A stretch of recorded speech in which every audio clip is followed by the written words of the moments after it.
పిల్లలు కావాలనే మీ కలను నెరవేర్చుకోండి. మొదటి కన్సల్టేషన్, మొదటి స్కానింగ్ ఉచితం. వివరాల కొరకు హెగ్డే ఫెర్టిలిటీని సంప్రదించండి. నమస్తే, నేను Keshav. Welcome to Suman TV. Andhra Pradesh ఉప ముఖ్యమంత్రి పవన్ కళ్యాణ్ రాజవీధుల్ని వదిలేసి గిరిజన గ్రామాల బాట పట్టారు.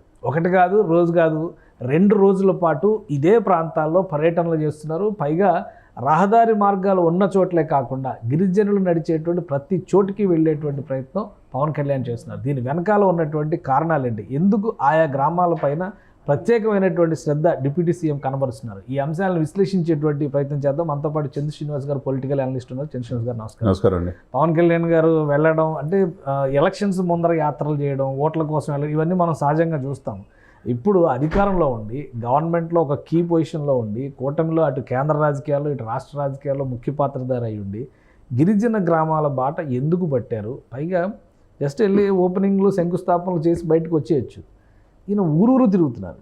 ఏంటి రీజన్ ఏంటి? ఏమన్నా స్పెసిఫిక్ కారణాలు ఉన్నాయా? ప్రత్యేకమైనటువంటి శ్రద్ధ కనపరచడానికి రీజన్ ఏమైనా ఉందా? మనం ఏ స్థాయిలో వెళ్ళినా మనం ప్రజలకు సేవకులమని గ్రహించారు కాబట్టి స్వతంత్రం వచ్చి 7 దశాబ్దాలు దాటింది, 77 సంవత్సరాలు దాటినా ఆ గ్రామాలు వాళ్ళు ఏ పాపం చేసినట్టు, వాళ్ళు కూడా మనలో భాగమే కదా.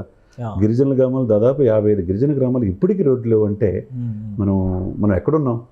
కాబట్టి మీరు అన్నట్టుగా సార్ కేశవ్ గారు, 2 రోజులు పూర్తిగా ఉత్తరాంధ్ర, ఇది రాజకీయ ఇది కాదు, ఏదో అక్కడ షో పుటప్ చేయటానికి కాదు, ప్రజలతో మమేకం అయ్యి తను చెప్పులు కూడా లేకుండా బురదలో జోరున వర్షం వస్తుంటే చలిలో అతి తీవ్ర, ఎవరైనా మనం చూసాం మన్యం జిల్లాలంటే మనకు తెలియదేముంది, అవన్నీ కూడా అరకు, పాడేరు ఇవన్నీ కూడా చూసుకుంటూ ఉంటే మొత్తం దండకారాన్ని మొత్తం కవర్ చేస్తున్నట్టే. అంటే ఇప్పుడు ఎందుకు అక్కడ యోగి బోర్డర్ అంతా ఇది అవుతుంది? ఉత్తరాంధ్ర నుంచి ఎందుకు ప్రజలు వలస వెళ్తున్నారు? సరైన ఫెసిలిటీస్ లేక వేరే దేశాలు కూడా వెళ్ళి, మన దేశంగా దేశం వెళ్ళి వాళ్ళు ఇచ్చిందే ఉంటా అక్కడే నివసిస్తున్నారు తన బిడ్డల చదువు కోసం. వలస బాట పడుతున్న అటు మన్యం ప్రజలు కావచ్చు, మన సమాజంలో వేరుగా చూస్తున్న గిరిజన గ్రామాలకి మేము ఉన్నామనే భరోసా ఈ ప్రభుత్వం ఇస్తున్నట్టు, ముఖ్యంగా ఒక నాయకుడికి అంటే మేము సేవకులు మాత్రమే అనే ఆలోచన కలగజేయటం, నేనున్నాననే భరోసా గిరిజన గ్రామ ప్రజల్లో. ఇది పూర్తిగా ఏంటంటే మనం చాలామంది అనుకుంటాడు కేవలం రాజకీయాల కోసం, మీరు అన్నట్టు ఇక్కడ విజయోత్సవాలు చేసుకోవట్లా, ప్రభుత్వం మీకు అండగా ఉంటుందనే ఇదితో ఆయనే డైరెక్ట్గా ప్రజలతో మమేకం అవుతున్నాడు. చుట్టుపక్కల ఉన్న చూసి చెప్పులు కూడా లేకుండా వెళ్తే, దాంతోపాటు కలెక్టర్లు, కృష్ణతేజ, ఐఏఎస్లు వీళ్ళు కూడా ఉన్నారు. వెళ్ళి అప్పటికప్పుడే సమస్యకి పరిష్కారం. ఎందుకంటే గర్భిణీ స్త్రీలు కూడా సరైన సదుపాయాలు లేకపోవటం, ఆ ప్రజలు ఏం తప్పు చేశారు? మనకి మీరు అన్నట్టు మనం ఎప్పుడు ఉంటాం, దండకారణ్యంతో పాటు ఇటు సైడ్ కూడా మన తిరుపతి ఇవన్నీ కూడా ఉంటాయి, అనేక ఈ అటవీ నల్లమల అటవీ ప్రాంతాలు, గిరిజన తలకోన ఫారెస్ట్ ఇవన్నీ చూసుకుంటా ఉంటే ఆంధ్రప్రదేశ్ ఎక్కువ తీర ప్రాంతం ఉంది, ఫారెస్ట్ ఉంది ఎక్కువగా. ఈ ప్రాంతాల్లో ఉన్న ప్రజలు ఏమన్యాయం చేశారు? కాబట్టి నిన్న పూర్తిగా ఆ పార్వతీపురం జిల్లాలో పర్యటించడం కావచ్చు, ఈరోజు మన్యం జిల్లా, అల్లూరు సీతారామరాజు జిల్లా ఈరోజు అంతే కదండి. పార్వతీపురం మన్యం జిల్లా నిన్న పూర్తయింది, మళ్ళీ ఇప్పుడు అల్లూరు సీతారామరాజు జిల్లాలో. మనం స్వాతంత్రంలో తన ప్రాణాలను సైతం లెక్క చేయకుండా బ్రిటిష్ వాళ్ళు ఎదిరించిన మన్యం అల్లూరు సీతారామరాజుగా గుర్తించవచ్చు.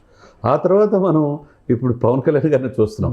రాజకీయాలు పక్కన పెట్టి మేమున్నామని చెప్పి ఒక భరోసా ఇవ్వటం, సినిమాలు మాట్లాడుతుంటే ఓజీ గదరా బాబు, మీకు ఏదన్నా స్కూళ్ళు, మీకు మెరుగైన సదుపాయాలు, రోడ్లు ఈ చేయటానికి వచ్చాను, మీలో ఒకటిగా ఉందామని చెప్పి అంటున్నాడు. అదేవిధంగా సీఎం అంటే డిప్యూటీ సీఎం అయ్యాను, ఇది కాదు మీకేం కావాలో చెప్పండి అంటున్నాడు. త్వరితగతిన ఇప్పటి వరకు 77 ఏళ్ళుగా ఏ ప్రభుత్వాలు, అనేక ప్రభుత్వాలు స్వాతంత్రం వచ్చిన తర్వాత అనేక ప్రభుత్వాలు మారినాయి, కానీ వాళ్ళ బతుకులు అలానే ఉండిపోయింది. మిగతా ఏంటి అసలు ఈ రహదారి వ్యవస్థ డెవలప్మెంట్కి కానీ ప్రభుత్వం తీసుకున్న ప్లాన్ ఏంటి? ఎంత ఖర్చు పెడుతున్నారు అక్కడ? ఒకటి సార్, దాదాపు వాళ్ళ కోసం 100 కోట్ల పైన ఖర్చు పెడుతున్నారు ఇప్పుడున్న ప్రాజెక్ట్ ప్రకారం. వాళ్ళకి ఎట్లయినా సమాజంలో భాగం కావాలి, అందరూ ఒకటి అనేది ఈ కూటమి కలగజేస్తున్నట్టు కనపడుతుంది. యాక్చువల్గా మనం చూస్తే మొన్న కూడా మనం మాట్లాడుకున్నాం, అరకు, పాడేరు, అరకు ఎంపీ కూడా వైసీపీ గెలిపించారు. ఉత్తరాంధ్ర మొత్తంలో గెలిచింది వైసీపీ. మరి అదే సమయంలో మనం గెలిపించలేదనే భావంతో కూటమి ఉంటుందా? వాళ్ళు మన వాళ్ళే అనే ఉద్దేశంతో అక్కడ పూర్తిగా రోడ్లు కావచ్చు, వాళ్ళకి ప్రతి ఇంటికి మంచినీరు సదుపాయాలు కావచ్చు, ఆ ఫెసిలిటీస్, పంచాయతీలకి మంచి మెరుగైన సదుపాయాలు, వాళ్ళకి గర్భిణీ స్త్రీలకు కావాల్సిన అక్కడ డిస్పెన్సరీ ఇవన్నీ ఉంటాయి కదా, వైద్య సదుపాయాలకి అన్నిటికీ కూడా 100 కోట్ల పైన ఇప్పుడు వరకు ఖర్చు పెడుతున్నట్టుగా తెలుస్తుంది. ఇప్పుడు నేను ఇందాక చెప్పినట్టుగా 77 సంవత్సరాల్లో సాధించలేనిది 58 గిరిజన గ్రామాలకి దాదాపు 50 కోట్లు విలువ చేసే రోడ్లకి నేను శంకుస్థాపన చేశారంటే, ఈరోజు మళ్ళీ ఇంకా చేస్తున్నారంటే వాళ్ళకి ఒక రకమైన భరోసా, ఇన్నాళ్ళకి మాకు ఆదుకోవటానికి ఒక వ్యక్తి వచ్చాడనేది స్పష్టంగా మనకు జనరల్గా ఒక ఆలోచన విధానం ఏంటంటే గిరిజన గ్రామాల్లో జనాభా తక్కువ ఉంటుంది కాబట్టి ఓటర్లు తక్కువ ఉంటుంది. సో దానికోసం ఇంత ఖర్చు పెట్టడం వేస్ట్ అనే ఉద్దేశంతో గత ప్రభుత్వాలు దృష్టి పెట్టి ఉండకపోవచ్చు అనే అభిప్రాయం ఎక్కువగా ఉంది. సో పవన్ కళ్యాణ్ గారు ప్రత్యేకంగా ఈ గ్రామాలకి ఒక రూట్ మ్యాప్ వేసుకుని మరి వెళ్తారంటే రాజకీయ వ్యూహం ఉందా? అంటే రాజకీయ వ్యూహం అనేది పక్కన పెడితే అండి, వాళ్ళు కూడా మన వాళ్ళే కదా. ఇప్పుడు తరతరాల నుంచి మనకి స్వాతంత్రం వచ్చేంత దశాబ్దాలు అవుతున్న పార్టీలు మారుతున్నాయి, ముఖ్యమంత్రులు మారుతున్నారు, మంత్రులు మారుతున్నారు, ఎమ్మెల్యేలు మారుతున్నారు. కానీ వాళ్ళ ప్రజల జీవన ప్రమాణాలు మెరుగు ఏ విధంగా కనపట్ల. ఇక్కడ రాజకీయంగా ఓకే, ప్రజలు చేస్తే ఆటోమేటిక్గా హక్కును చేర్చుకుంటారు. అరే మన పార్టీ కాకపోయినా మనకు ఓటు వేయకపోయినా కానీ ఇప్పుడు వచ్చి పవన్ గారు ఈ కుటుంబ తరపున చేస్తున్నారు కదా భావన వాళ్ళలో ఉంటుంది కదా, ముఖ్యంగా యువతలో ఉంటుంది కదా. ఇన్నాళ్ళు ఎవరు పట్టించుకోవట్లేదే, ఇన్నాళ్ళకి మా గోడు వినటానికి వచ్చాడని చెప్పే ఇది వెంటనే చర్యలు తీసుకోవటం. అధికారులు కూడా ఇక్కడ చూడండి కేశవ్ గారు, ఎప్పుడు కూడా మంత్రులు వెళ్ళారంటే పర్యటన ఏదన్నా వాతావరణం సరిగ్గా లేకపోతే క్యాన్సిల్ చేసేసుకుంటారు ఇటువంటి ప్రాంతాల్లో. ఏఓబి బార్డర్ అంటే నక్సల్స్ కూడా ప్రభావం ఎక్కువ ఉంటుంది. అసలుకి ఈయన ఇట్ లిస్ట్లో ఉన్నాడు. ఈ మధ్య రాజకీయాల్లో జాతీయ స్థాయిలో ఎన్నికలకి ఒకవైపు కాన్సన్ట్రేషన్ అటువైపు ఉంది. ఎటు నుంచి ముప్పు ఉంటుందో అని కూడా భయపడకుండా గిరిజన గ్రామాలకి ఎవరు ఇంతవరకు వెళ్ళాల. అటువంటిది 2 రోజులు పూర్తిగా అక్కడ ఉప ముఖ్యమంత్రిగా పర్యటన చేయటం, ఇక్కడ రాజకీయాలు పక్కన పెట్టండి, ఒక ప్రజల సేవకుడుగా మనకు కనపడుతున్నాడు. కాబట్టి మీరు భీమ్లా నాయక్ స్టైల్ చూపిస్తున్నారు. అంతే కదండి, భీమ్లా నాయక్ అలా పాట చూసినట్టుగా ఆ సన్నివేశమే మనకు కనపడుతుంది. ఇప్పుడు మన్యం ద్వారా అల్లూరి సీతారామరాజు మన చరిత్రలో చదివిన పుస్తకం. అల్లూరి సీతారామరాజు రంపచోడవరం ఆ పోలీస్ స్టేషన్ మీద దాడి ఇవన్నీ కూడా మనం ఇప్పటికీ కూడా పోలవరం ట్రిప్ వేస్తూ ఉంటే పట్టుసీమ అన్నీ కూడా బోట్లో వెళ్ళేటప్పుడు చూపిస్తుంటారు. ఇక్కడే అల్లూరి సీతారామరాజు ఇదే రంపచోడవరం అనేది. అదేవిధంగా మన్యం జిల్లా వరకు ఇప్పుడు కూడా చరిత్రలో మనం చదువుకుంటాం. తెరమరుగై ఎవరు పట్టించుకొని ఆ ప్రాంతం మీద ఈయన దృష్టి పెట్టడం అనేది నిజంగా చరిత్రలో నిలిచిపోద్దండి. థ్యాంక్ యూ చంద్ర శ్రీనివాస్ గారు. ఇది పవన్ కళ్యాణ్ ఉప ముఖ్యమంత్రి హోదాలో ఉప ముఖ్యమంత్రి స్థాయిలోనే కాకుండా గిరిజన గ్రామాల్లో గిరిజన బిడ్డల ఎలా వ్యవహరించాలనేటువంటి ఉద్దేశంతోనే ఈ సమగ్ర ప్రణాళికను తీసుకున్నారు. 2 రోజుల పాటు పూర్తిగా అటు మన్యం జిల్లా, ఇటు అల్లూరు సీతారామరాజు జిల్లా 2 జిల్లాల్లో పర్యటనలు చేస్తున్నారు. అక్కడ కావాల్సినటువంటి మౌలిక వసతులపైన దృష్టి పెడుతున్నారు.